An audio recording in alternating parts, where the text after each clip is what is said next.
Shalom Bapak, Ibu, Saudara dan Saudari yang terkasih.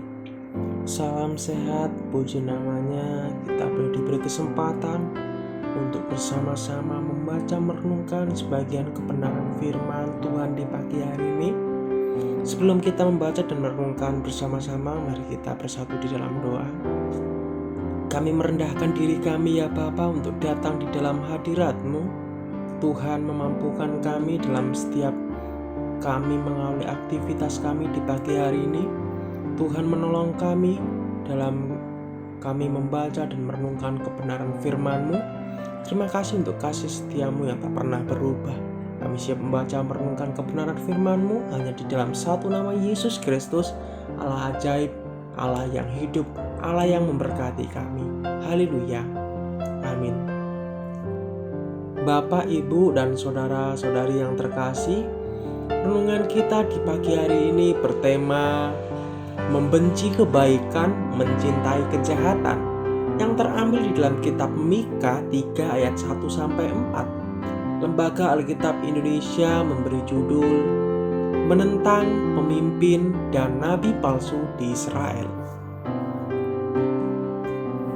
Kataku, baiklah dengar, hai para kepala di Yakub, dan hai para pemimpin kaum Israel.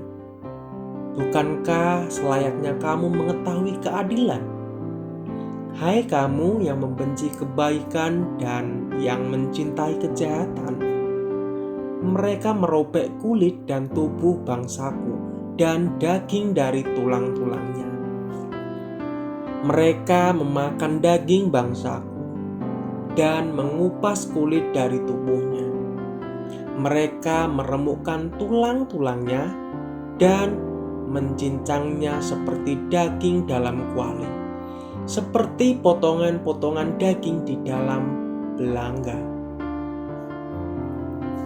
Mereka sendirilah nanti akan berseru-seru kepada Tuhan, tetapi Ia tidak akan menjawab mereka.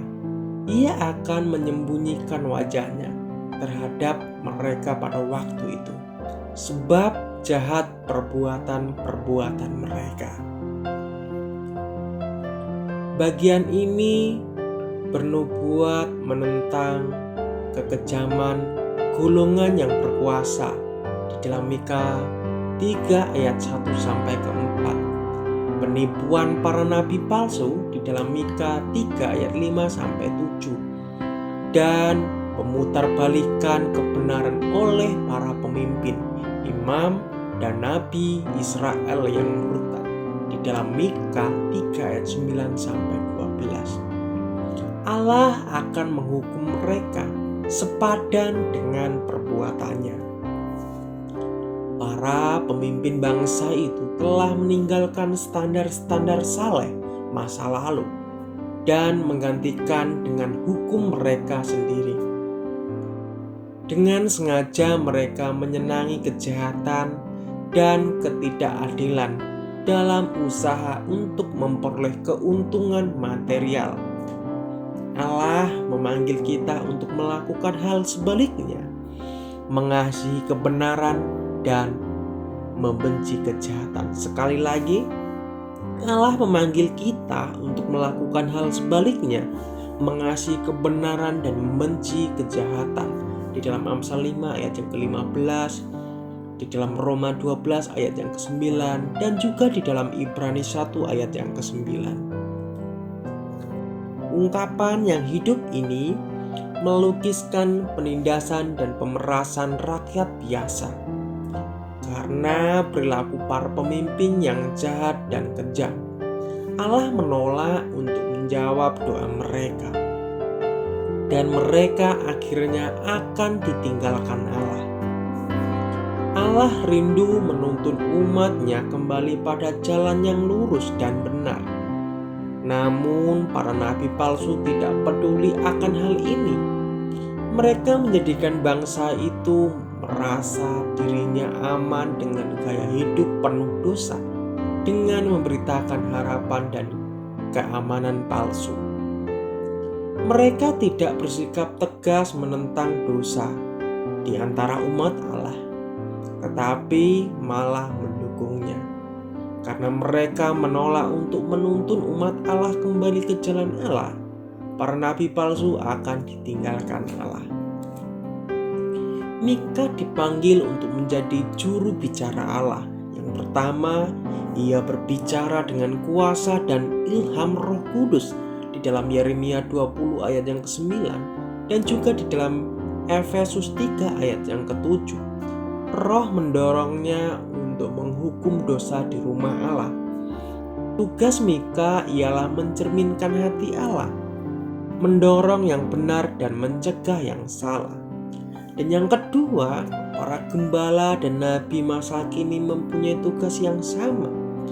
Mereka tidak boleh goyah menghadapi tekanan-tekanan di dalam gereja untuk menyesuaikan diri dengan dunia. Sebaliknya, mereka harus menjadi suara Allah, membela kebenaran, kesalehan, dan keadilan. Amin. Mari kita bersatu di dalam doa.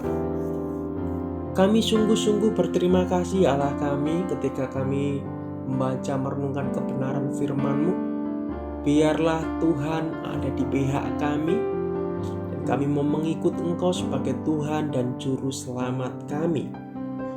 Biarlah jalan-Mu ya Bapa yang kami ikuti, sehingga salib-Mu yang ada di dalam kehidupan kami, biarlah nama-Mu yang dipermuliakan ya Bapa. Terima kasih. Kami siap mengawali aktivitas kami. Biarlah Tuhan Allah yang menolong dan menyertai setiap langkah kehidupan kami. Terpuji kekal nama-Mu, hanya di dalam satu nama Yesus Kristus, Allah yang berdaulat di dalam kehidupan kami. Haleluya. Amin. Shalom, selamat pagi, selamat beraktivitas. Tuhan Yesus memberkati kita semua.